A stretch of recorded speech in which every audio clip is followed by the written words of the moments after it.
Bismillahirrahmanirrahim.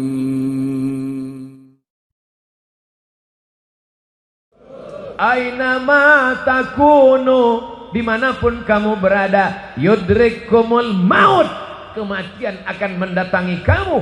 Walau kuntum fi burujim musayyadah, walaupun kalian berada di dalam kotak yang dipaku. Begitulah perbuatan orang musyrik jahiliyah dulu. Dia buat kotak, kemudian dia paku, dia masuk ke dalam. Ditanya sama temannya, kenapa kau bersembunyi dalam kotak yang dipaku? Mudah-mudahan aja malaikat maut nggak bisa masuk. Siapapun akan mati menghadap Allah. Michael Jackson masuk ke dalam kotak hampa udara, berharap tidak mati, mati juga. Semuanya akan menghadap Allah. Tinggal lagi apa yang akan kita bawa menghadap Allah. Ini pelajaran yang kedua dari buku belah buku kisah saat maut akan menjemput. Wa kafa bil mauti wa'iza. Ada nasihat yang tidak bersuara, ada nasihat yang bukan khutbah, bukan ceramah, bukan tausiah, bukan tazkirah. Dia diam 1000 bahasa. Nasihat itu bernama mati. Siapa yang menasihati Ustaz Abdul Somad? Enggak ada. Enggak ada orang menasihati saya sampai sekarang. Saya datang ke Kiai, Kiai tolong nasihati saya. Saya kalau tausiah, saya cari para alim ulama yang tua-tua, yang sepuh-sepuh, minta nasihat, minta doa. Mereka nggak kasih nasihat. Mereka katakan, ya Ustaz sudah tahulah, sama-sama saja kita berdoa kepada Allah. Nasihat yang paling dalam yang masuk ke dalam otak dan hati saya adalah ketika melihat orang mati terbujur kaku, yang selama ini dihormati, dibanggakan, dimuliakan, disanjung tinggi. Kalau datang disambut dengan baleho dan karpet warna merah, tapi lalu kemudian ketika mati menghadap Allah terbujur di ruang tamu dan tidak sampai 24 jam dibawa keluar. Rumahnya rumah dia, yang membangunnya dia, yang beli tanahnya dia, yang cari arsiteknya dia, yang mengumpulkan uangnya dia.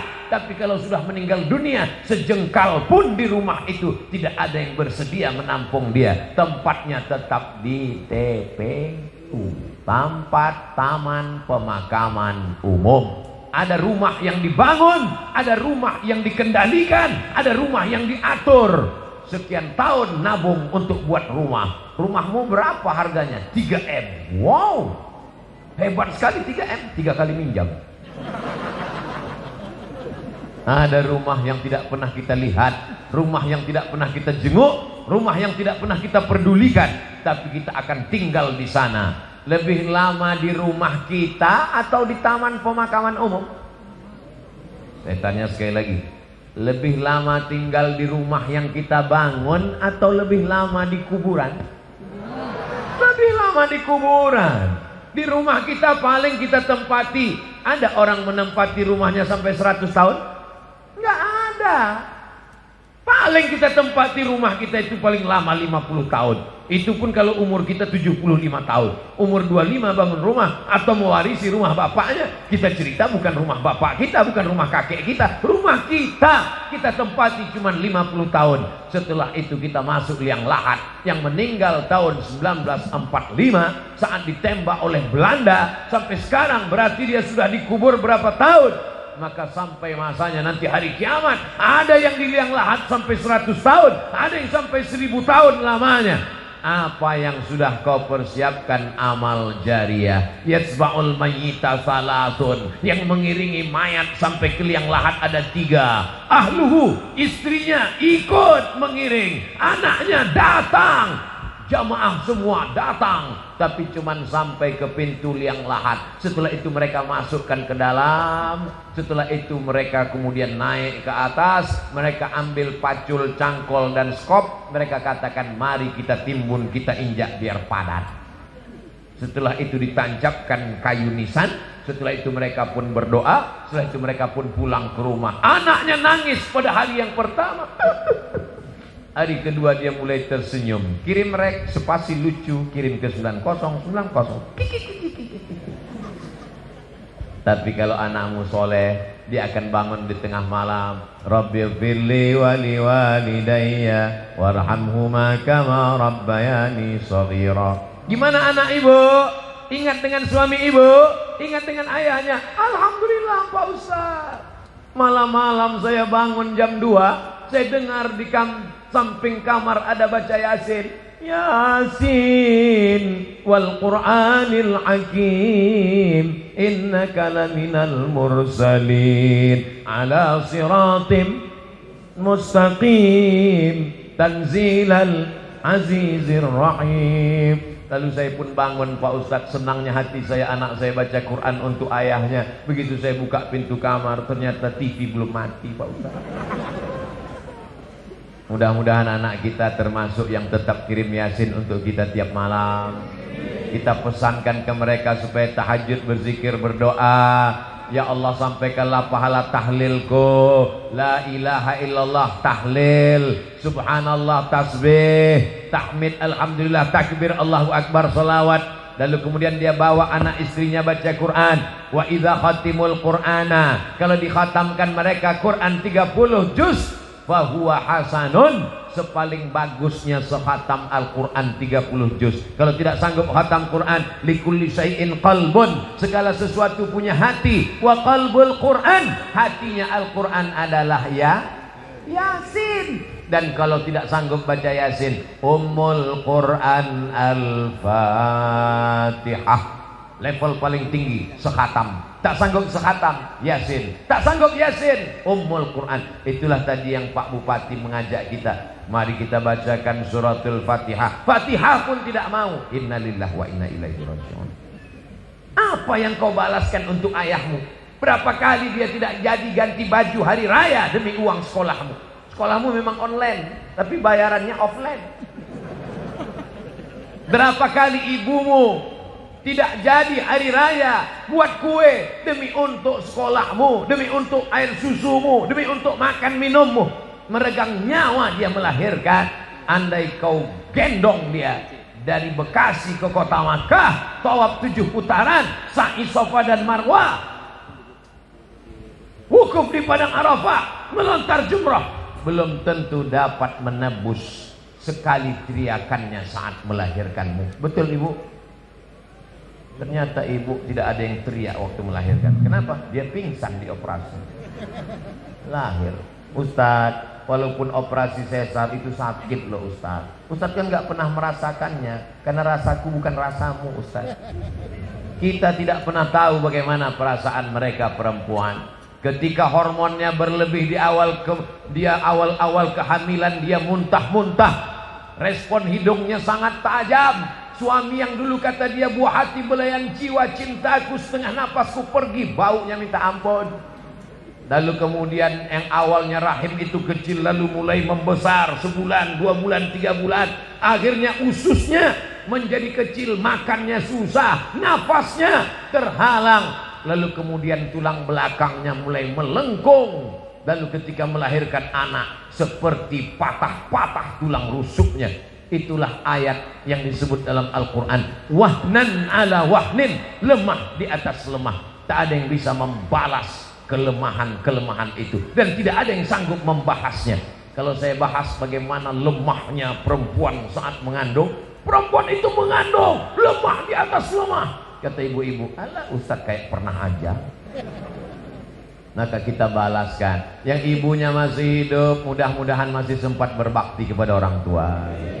Yang ibu bapaknya sudah meninggal dunia, nasihat kematian, ziarah. Jangan nunggu mau Ramadan, jangan nunggu mau Idul Fitri, besok hari libur bawa anaknya ziarah. Ini sekarang banyak orang ziarah, bapaknya baju hitam, istrinya baju hitam, anaknya baju hitam, hitam-hitam semua. Sampai di tempat pemakaman langsung foto, habis itu update status man in black. Apa ini? Ini bukan ajaran Islam. Ajaran Islam adalah saat di tempat pemakaman baca doa, assalamualaikum ya alad diyar minal mu'minin wa inna insyaallahu bikum lahiqun yarhamullahul mustaqdimina wal mustakhirin nas'alullaha lana wa lakumul afiyah. Oh, bacaannya panjang Pak Ustaz. Ya, tapi kami bacaannya pendek. Apa bacaannya? Assalamualaikum ya ahlal kubur. Itu namanya doa minimalis. Apalah salahnya cetakkan doa ziarah kubur? Tanya nanti panitia berapa ongkosnya buat baliho besar seperti ini, buat doa ziarah kubur, tempel besar-besar di dekat pemakaman TPU. Assalamualaikum ya ala diyar minal mu'minin wa inna insyaallah bikum lahiqun yarhamullahul mustaqdimin wal mustakhirin nas'alullah lana wa lakumul afiyah. Coblos nomor daripada baliho yang nggak jelas ujung arahnya, nyangkut ke pokok kayu, diambil Satpol PP, dibakar. Mendingan di samping kuburan, mengingatkan orang. Andai pun dia tidak lapuk, maka mengalir sampai hari kiamat. Inilah dia amal-amal kita. Apa saja amal kita yang akan mengalir. Waladun salihun, anak yang soleh. Shadaqatun jariyah, itulah uang yang masuk ke dalam kotak-kotak tadi. Beli semen, batu bata, kerikil, atap, tenda, lampu, AC, mihrab, mimbar, kipas angin, itu semua akan mengalir. Siapa yang mewakafkan tanah masjid ini dulu? Siapa yang membangunnya? Siapa yang ngasih semen? Siapa yang ngasih kosen? Siapa yang ngasih kaca? Kita tidak tahu, tapi pahalanya dari mulai tadi petang sampai malam, sampai sholat subuh besok, zuhur, asar, maghrib, isya, subuh, zuhur, asar, maghrib, isya, Ramadan, tarawih, witir, idul fitri, idul adha, hari raya kurban, sampai hari kiamat, mengalir pahalanya ke liang lahat. Mudah-mudahan sebelum mati kita sempat bangun masjid. Masjid apa namanya? Masjid Al-Mustaqim. Siapa yang buat? Pak Kapolsek. Masjid apa namanya? Masjid As-Somad. Siapa yang buat? Ustadz Somad. Sudah ada? Belum lagi. Tapi insya Allah kalau kita berniat sebelum mati mesti ada. Saya diundang ke Jambi, diajak untuk meresmikan masjid. Jalannya jauh, naik mobil. Dalam hati saya, mau dibawa kemana lagi? Begitu sampai, musola kecil. Ya Allah, apa kelebihan musola ini? Apa kelebihannya? Berikut ini mari kita dengarkan kata sambutan dari Bapak Kapolsek. Saya sebagai Kapolsek, kumisnya melintang. Saya sebagai Kapolsek di tempat ini, Pak Ustadz risau karena tidak ada tempat sholat. Orang sholat di kamar. Maka saya kumpulkan di antara anak-anak buah saya. Kita beli semen, batu bata, akhirnya jadilah musola ini. Dan saya bertekad kalau siap, yang meresmikannya adalah Ustadz Somad. Oh, begitu kronologisnya. Dan orang tidak berani nolak. Kasih semen, siap. Jadilah musola. Jabatanmu tak lama, tapi yang kekal abadi adalah masjid. Presiden kita, proklamator kita, Insinyur Soekarno cerdas. Di saat Indonesia tidak semakmur sekarang, uangnya tidak banyak, baru saja diserang oleh Belanda dan Jepang, dia sempat berpikir untuk membangun masjid terbesar di Asia Tenggara. Itulah dia Masjid Istiqlal. Sampai Presiden Amerika pun masuk ke dalam. Semua orang-orang yang masuk ke dalam Masjid Istiqlal itu kalau masuk berdecak kagum seperti melihat kucing. Wow, amazing, kata dia.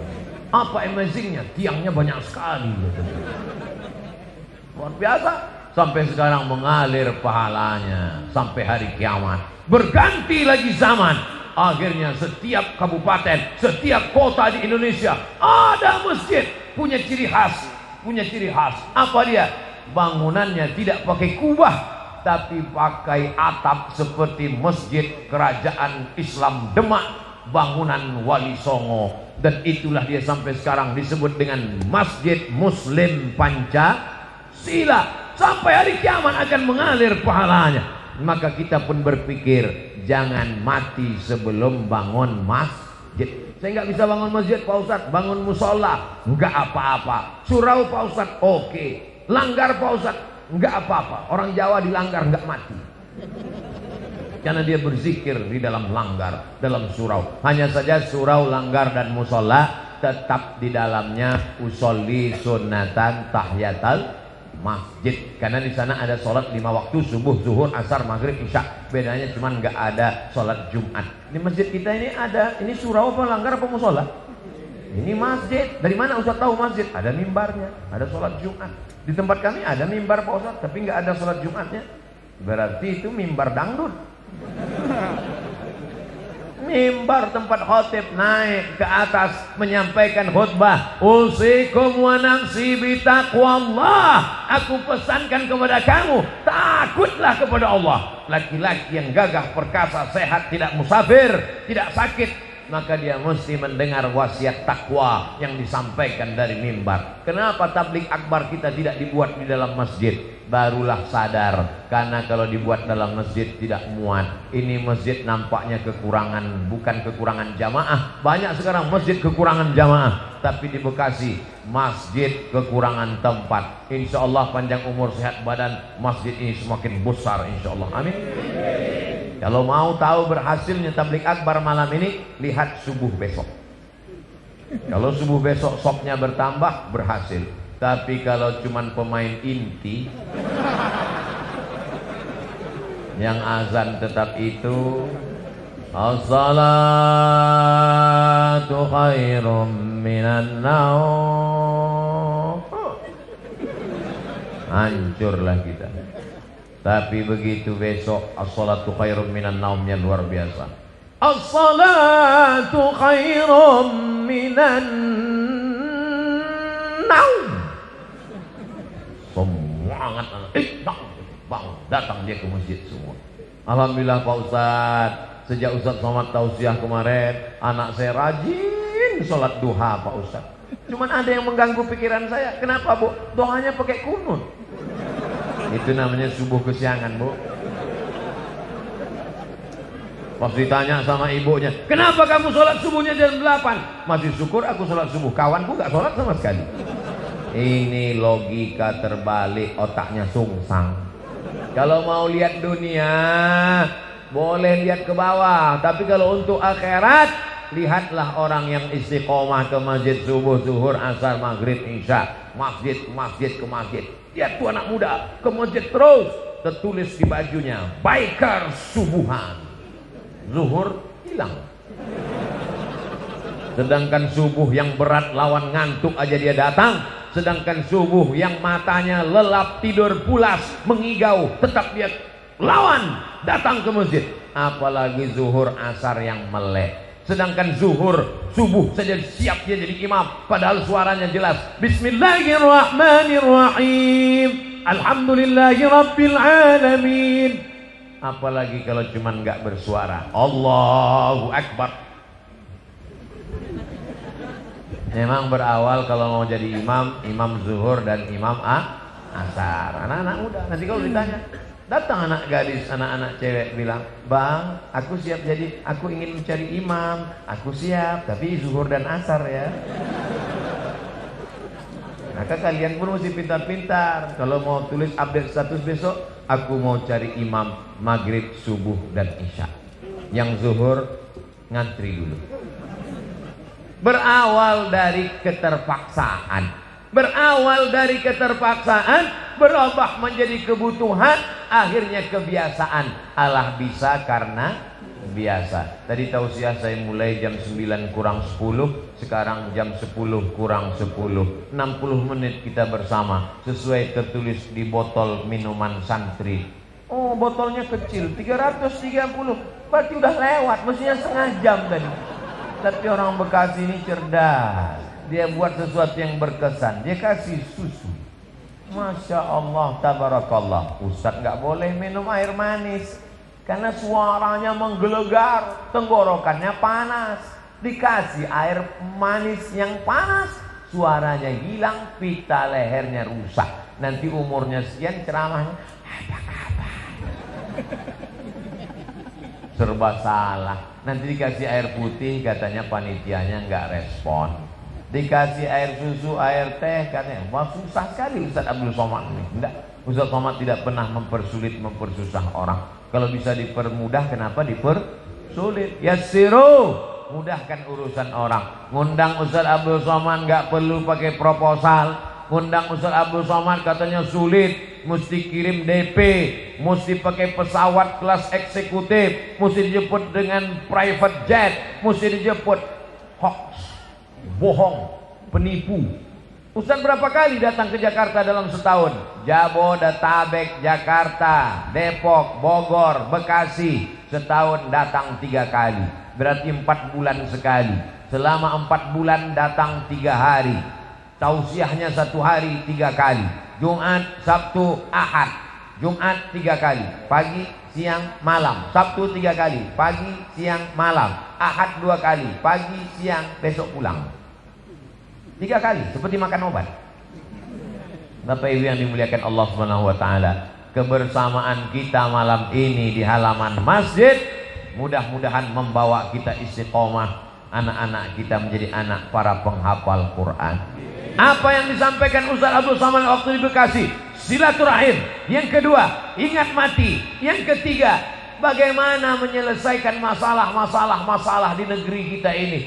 Ingat ketika negara Palestina dijajah, ketika itu seorang ulama besar bernama Imam Abu Hamid Al-Ghazali meninggal tahun 1111.